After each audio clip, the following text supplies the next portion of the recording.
let's get this one started, and don't let anyone block your view. We are about to face off to bring you the winners and those shots that find the bottom of the hole. So climb atop the podium. Sportsnight is next.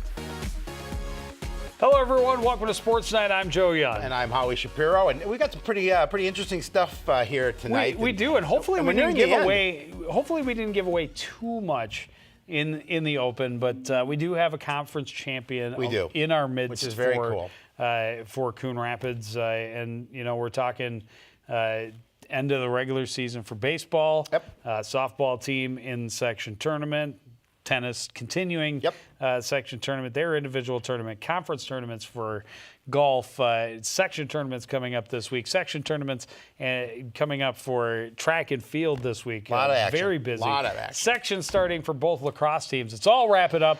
School is almost over. It's very close. Getting excited. Seniors just a few days. And just getting very excited for summer, and that means a lot of action for you on Sports Night. We'll start with the baseball team. Last Monday when we did the program, they were starting a pretty brutal stretch, 4 games in 4 days to end the regular season. It started with a trip to St. Louis Park for a night game, and they lose to the Orioles 3-2. Braden Farley went 2 for 3 with a stolen base. Jackson Aurelius was 2 for 2. Manos drove in a run with his double, and Xander Parr also had an RBI. Jimmy Brenda took the loss on the bump. 6 innings pitched, gave up 4 hits, 3 runs, 0 of them earned. And Howie, we've talked about it, especially the last couple weeks, those unearned runs just killing these Cardinals. You look at their record, and certainly they're not a 6 at this point anyway, not a 6-11 ball club, I believe. And it is because of some of those miscues in the field that I feel they've dropped games. Their record could be much different had they been have a little solid, more defensive play. Easily could be the mirror image, I believe. Cardinals were back home on Tuesday for their last game of the regular season at Sundstrom Field. The Osseo Orioles were coming in hot. They'd won 5 straight and 7 of their previous 8 games to get themselves back to 500. Cardinals will have to bring their A game to stop the streaking Orioles and end their own skid at the same time. Cardinals start the scoring in the bottom of the 3rd. Runner at second, 2 out for Xander Parr. He sends it down the line to left, just fair and out of the reach of the fielder. Jack Arndt will score on the double. Coon Rapids is on the board first. Still in the 2nd, 2 out, and Braden Farley at the plate. Orioles pitcher Walker Hultgren called for the balk. That will bring Parr to the plate, and it's a 2-0 lead for the home team. Osseo gets one back in the 4th. Runners at 2nd and 3rd, 2 out. Farley's pitch in the dirt bounces away from Aurelius. The run from 3rd is coming home to score easily. Back to a 1-run game. Similar situation in the 5th. Nobody out this time. Another curve in the dirt that Aurelius can't knock down. Hultgren comes in to score. Game tied at 2, but it doesn't stay that way for long. Next pitch, Seamus Reese lofts it to right center. Wynn able to track it for the out, but it's deep enough to get another run across. And the Orioles take the lead 3-2. Same score, top of the 6th. Braden Farley gets all of this one, able to keep it fair down the line. It's his first home run of the season, and it comes at a big time. Back to a tie game, 3-all in the bottom of 6th. Top of the 7th, runners at 3rd.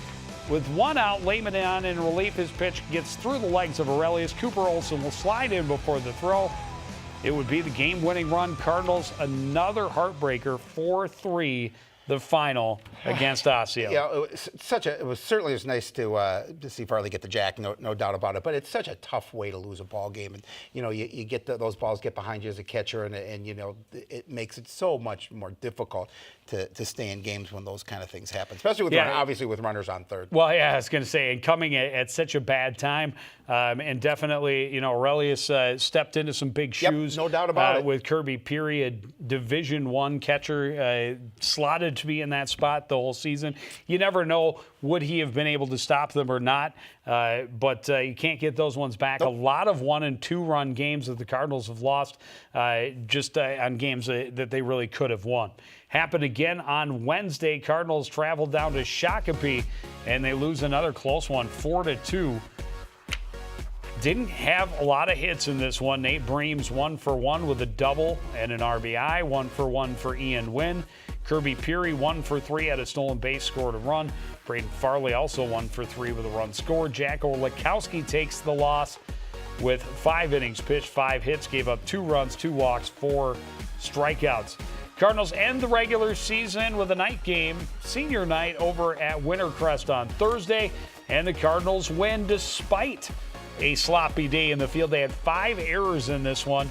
Only one of their 2 runs was earned, but the Cardinals get the 3-2 win. Jimmy Brenda had 1 for 2 night with a double, an RBI, and a run scored. A couple of stolen bases in the game and a run scored for Jack Arndt. Kirby Peary also denting the score sheet with a 1 for 3. So Cardinals finish the regular season at 7-13, and you talk about what kind of difference it would make in the playoffs had they won even half of those games that were questionable because of the unearned runs or their lack of production in certain times during the season. Could have easily been the 3 seed hosting a 6 seed. Instead, they are the 6 seed, and they make the longest travel in Section 7, heading all the way up to Duluth. Blaine, the number 1 seed, gets Cambridge Isani in the first round. St. Francis will travel to Andover, and Anoka, the number 2 seed, will host Forest Lake. It is a long drive. There's no question about it. But the thing is that they've got a really nice opportunity here. This, we always talk about section times. You throw the records out. Correct. And they've got an opportunity to right some of the wrongs that have given them those 1 or 2 run losses. They could easily be a dark horse in this tournament. They really could. And I think they have if the pitching holds up, and I think if the defense holds up, they've been hitting the ball for the most part. It's the pitching and the defense really have to kind of step up and take over for this ball club, and they certainly could do it. Well, and the offense has not been bad, but they haven't been putting up 6-7 runs per game, which with the way they've been fielding, they've needed. They have had a couple of points in the season where they've really dipped down, and they've been 1-2 runs a game. I mean, you have to be virtually perfect in the field, and your pitching has to be spot on if you're only going to score 2 runs if you want to win. Yeah, and the thing is, they have the capability of scoring more than 2 runs a game. Absolutely. And so they're just going to, again, this different baseball. Section baseball is definitely different. Yep, and we wish them all the best. Yep. We unfortunately are not able to travel that far. The boss won't let us take the truck all the way to Duluth. So we'll have a camera up there for next week's Sportsnight, but hopefully Thursday we'll be there. It will all depend on exactly who they play and when and how that shakes out for Thursday night. For Thursdays. It is a double elimination tournament, so guaranteed at least 2 games. Softball tournament, also a double elimination tournament. The Cardinals traveled right back up to see St. Francis, the team they ended the regular season against. And for the second time in a row, the Knights got the better of the Cardinals, 6-3 the final. In that one, Elia Johnson 2 for 3, had a home run, scored twice. Emma Heeman was 2 for 3 as well. Leah Numela 1 for 4 with an RBI, and Sam Lom 1 for 4 with a single run scored. Well, the opening round loss to St. Francis means the Cardinals have to win or the season is over. The Cardinals were at Fenway Park, yes, I said Fenway Park, in Forest Lake on Saturday morning to attempt a run through the backside of the brackets. Up first, the 8th-seeded Cambridge Isani Blue Jackets, a team with just 1 win this season that lost to top-seeded Forest Lake 10-0 in the first round. Cardinals looking to keep the Blue Jackets down early. Elia Johnson with a strong start in the circle. She fans Faith Nelson in the second, kept the Cambridge Isani off the board for more than 4 innings. Coon Rapids got on the scoreboard in the second. They blow up in the third. Mek Shackle with a single back through the middle. That scores Leah Numela, and it's the start of a big inning. Next to batter is Elia Johnson. She lines it to right field. Abby Graham's going to score easily, and it's 3-0 Cards. And the hits, they just keep on coming. Next up, Evan Uland. She sends a soft line drive back over the second base bag. Sheck is going to score from second to make it a 4-run advantage. Cam Schmelzer is up next. She keeps the streak alive. Slaps it towards third. Schmelzer beats it out. Emma Heeman scores the 4th run of the inning. They weren't done in the third. Abby Carls is up next. She grounds it back to the circle. Pitcher gets a piece of it. Carls is out at first, but Uland scores. They have a 7-0 lead. They tack one more on in the 4th. A solid single to the left for Sheck, and Numela scores to make it 8-0. And Johnson pitched 4 innings, and Becca Maskeller took over from there. They combined for the shutout. Cards stay alive with a nice 8-0 win over Cambridge Isani. Yeah, that's the kind of win you love to see, especially in the playoffs. A team you look at on paper, you say we have to beat this team, and you not only beat them, but you really take them out of the game early on. Put up a big number, get up front. It's so much easier to play the game when you're up front big.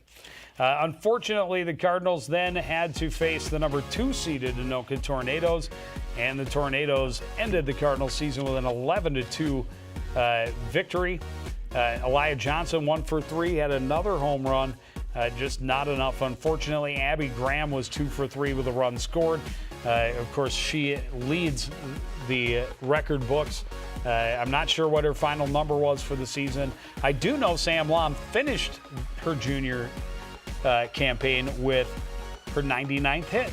Number 99 finishes the season with 99 hits. So not sure how long Abby's record is going to last. Probably not very long. I know she got up over like 120. Yeah. So it's definitely going to be reachable I would think so. Sam next spring. Cardinals, a valiant effort to try to come back, but unfortunately just running into too tough a competition. Cardinals will be back at it again, of course, next year, and we will wrap up all of the regular seasons and the full seasons in just a couple of weeks. It's crazy. We got a review show possibly as soon as 2 weeks away.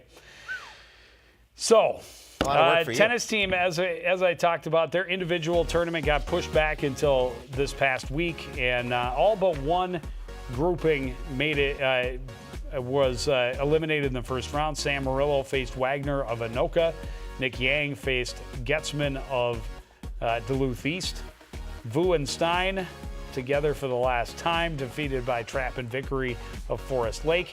Hewitt and Speltz, though, did get a win in the first round over Blackwell and Schwartzrock of North Branch before they ran into the top seed of Humphrey and Sutherland from Duluth East. So that wraps up the tennis season. The track teams will compete in the section championships this week after some really good showings last week at the conference meet. The Northwest Suburban Conference Championships were held in Maple Grove on Tuesday and Thursday last week. A couple of Cardinals had great races and should have a legitimate chance to make it to the state tournament. We pick up some of the action on Championship Thursday. Girls 100-meter hurdles. Grace Henneman right in the middle. A great race for her in the finals. She gets third in 15.71 seconds. Girls 300-meter hurdles now. Abby Russ won her heat to qualify, then takes nearly 3 seconds off of that time in the finals. Russ crosses in 45.94 seconds to finish second. Rachel Dieters has come on very strong for the Cardinals in the shot put late in the year. Her throw of 34 feet 4 1/4 inches is good enough for 8th at sections. On the boys' side, Isaac Johnson, a finalist in the high jump. He cleared the bar at 5 foot 10 inches, finishes 8th, just 2 inches behind the winner. 400-meter, Abdisa Koji turns in his season best in the finals with his time of 52.13, only good enough for 6th place. Kekura Tarnu won his prelim race in the 200. He also finishes 6th in the finals with a time of 23.25. Cardinals do have one conference champion, and it's not much of a surprise. Spencer Hoyam has been a dominant force in the hurdles all season. He wins the 110-meter hurdles with a time of 14.78 seconds. And he must like the view from the top of that podium. He gets to visit it again after the final of the 300-meter hurdles. Hoyam cruising to his second conference title, a time of 39 seconds flat. He will definitely be one of the main contenders for both hurdles titles at this week's section tournament. A big smile on his face, well-deserved. He's been impressive all season. Here's a look at how the rest of some of the better finishes for both teams. The boys, as a club, finish in 11th place. Sean Marks got a podium finish with the pole vault of 11 foot. That was in a tie for 3rd place. Abdisa Koji made a top 10 finish in the long jump, as did Tarnu in the triple jump. 4x400-meter relay team finished 8th. Levi Taylor was 15th place in the high jump, and Spencer Hoyam was 17th in the triple. On the girls' side, a tie for 13th place. Abby Russ also finished in the finals of the 100-meter hurdles in a time of 17.5 seconds. 5.7 seconds. Courtney Killian was 6th in the triple jump, 11th in the long jump. 4x4 was 6th, 4x1 was 7th. And Martinson finished 13th place in the pole vault with a height of 8 foot flat. Boy, and certainly congratulations to Spencer Hoyam. You had talked about he's been strong from the beginning of the season all the way through the end, and every week he's just kept getting stronger. Well, yeah, and every week we're talking about how he's getting stronger. So congrats to him. Nice way to to continue on. Yeah, still a chance for some of those others maybe to even better themselves. Yep. I mean, they've got a number of different sprinters. We talked about Koji and Tarnu. They got a couple other guys who are just on the cusp. Yep. Big section tournament is this week, Wednesday, Friday at Hamlin. State tournament is also at Hamlin next Friday and Saturday. Well, the golf teams will both head into section play this week after hosting their conference tournament last week. The Cardinals boys, well, they've been improving, even if it doesn't reflect in their position in the standings. Just about everybody on the roster is putting up their best scores at the end of the year, which is a way to define success. Cardinals have a couple of guys that have proven to be consistent leaders for the team. Junior Carter Heeman turned in the best round of the day for the Cards last week, finishing at 12 over with an 84. Jake Van Hulsen put up triple digits in the previous outing, a much cleaner rounded bunker. Check out this mile-long putt coming up here. It's going to get close, zap in. We'll give Van Hulsen shot a 94 after that.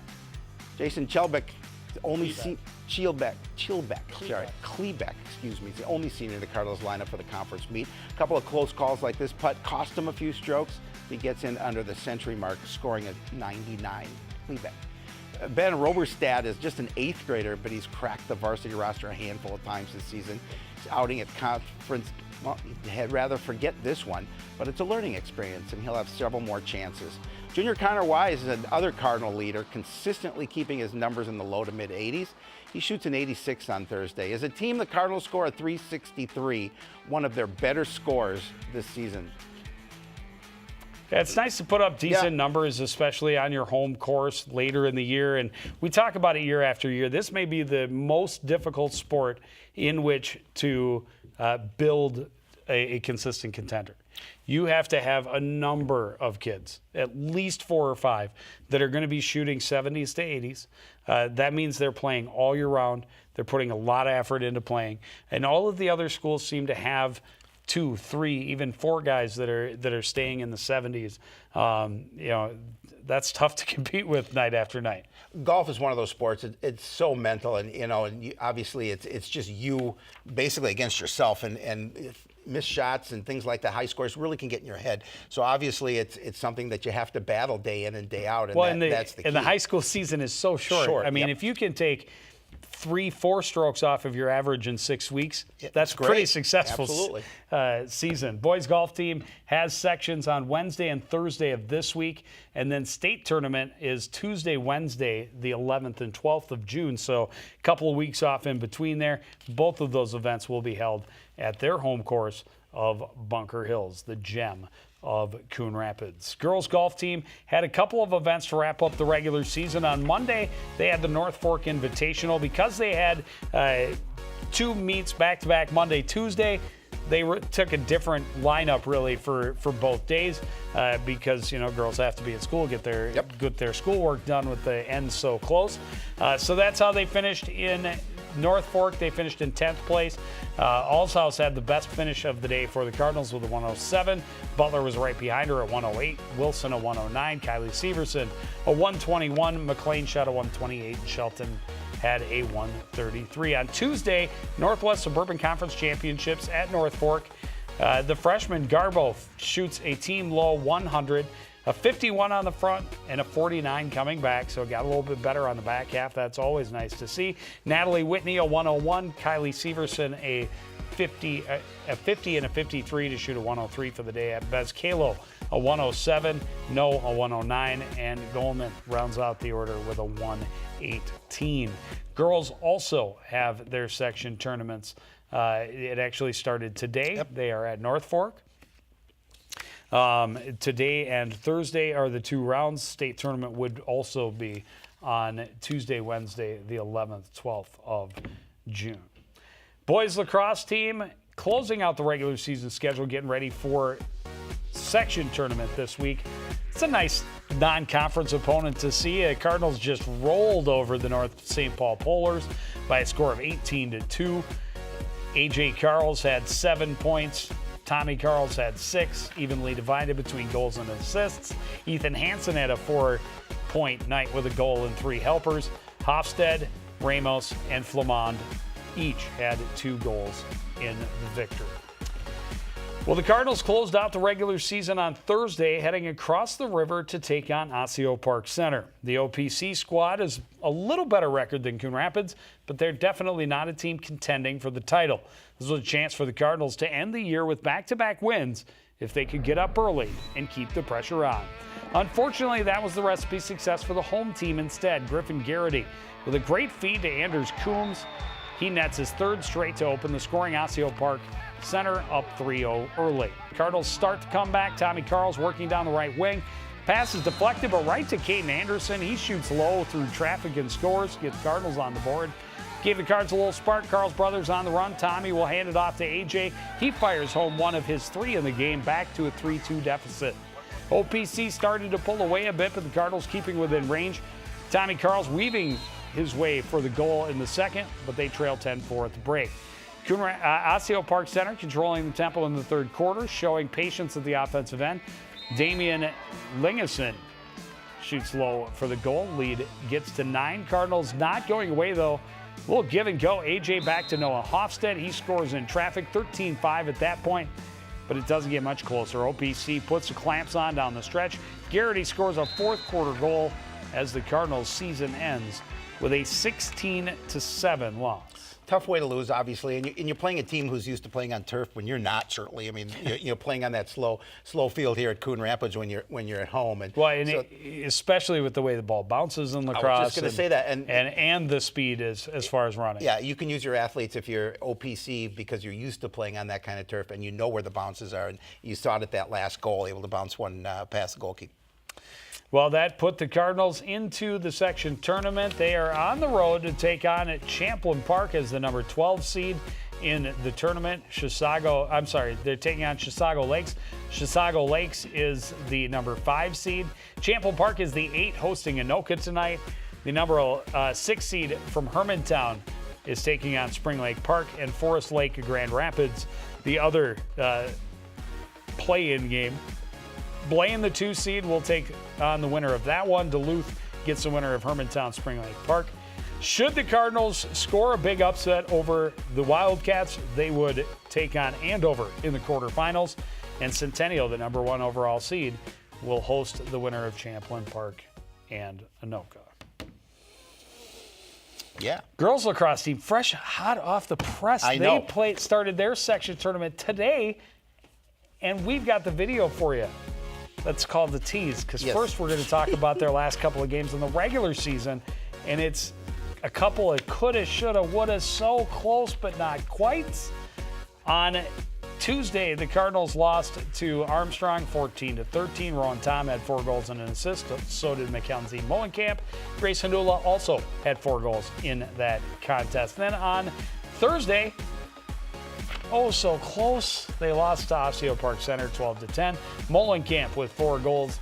Rowan Tom, 3 goals and an assist. Grace Hanula had 1 of each. Bolin and Griffin also getting the ball to the back of the net. That's a couple of tough losses, but it shows improvement for this girls lacrosse team because they're scoring more and they're keeping games closer than they were earlier in the season. Oh, no question, but it's kind of like what we talked about with baseball. Yeah. So many close games. Could have gone either way. 1 or 2 of those games goes back in the Cardinals' direction.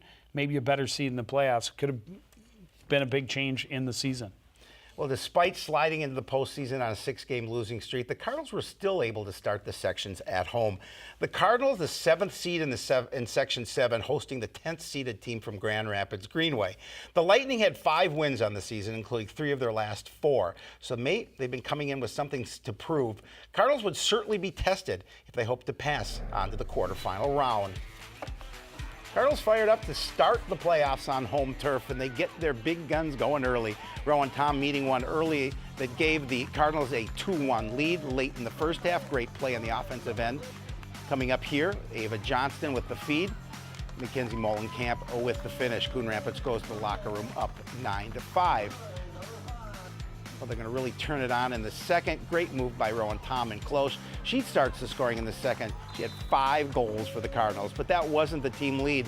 Molenkamp on the run, able to find the back of the net for one of her 7 goals in the game. Nice job there. Down the stretch, the Cardinals pouring it on, pulling away. Grace Hanula working her way out front, scoring on the hook. Cardinals defend their seeding and get to the quarterfinals with a 21-14 victory. Boy, certainly nice to score 21 goals in a game, obviously, and really dominate your opponent like they did.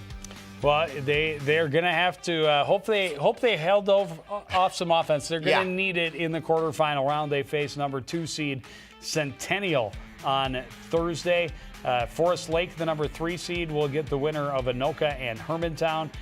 Blaine and Andover are set to meet in the first round or in the quarterfinal round, and then Duluth and Chisago Lakes will battle it out, or are battling it out this evening for a chance to take on top seed Champlin Park. It's going to be a tough matchup against Centennial, obviously, but the Cardinals have to feel pretty confident in the fact they're scoring goals. And so, kind of like you had talked about earlier, with the boys, if you can score early and you can stay in the game early, you have an opportunity. And the way the Cardinals have been playing, if they can continue to score goals, they have that opportunity. Yeah, absolutely. And as we've talked about before as well, in both boys and girls lacrosse, it's all about possession. Yep. If you can keep possession and continually get more and more chances and build on your possessions, make sure that when your shot goes out, you're the closest to it, you get another chance. It makes a huge difference. That will definitely be a test for the ladies as they take on Centennial, because you don't get a number 2 seed for not having good positioning and well played all around the field. No question about that. Well, our season is also coming to a close. We're hoping to do some baseball playoffs on Thursday and perhaps on Saturday as well. We will follow them as much as we can. And then, before you know it, we're going to have some summer ball coming up, American Legion. Now, that's right around the corner. Yeah, everything is happening. Next week, we'll definitely have a lot to talk about as far as section play. It could be the final season sports night of the school year. It'll all depend on how the Cardinals fare. We wish all of those going into competitions this week the best of luck. But that's going to do it for this edition of Sports Night. For the entire crew, including Howie Shapiro, I want to thank everybody out there for joining us, continuing to support everything we do here at CTN. For the entire crew, I'm Joe Young, saying good night.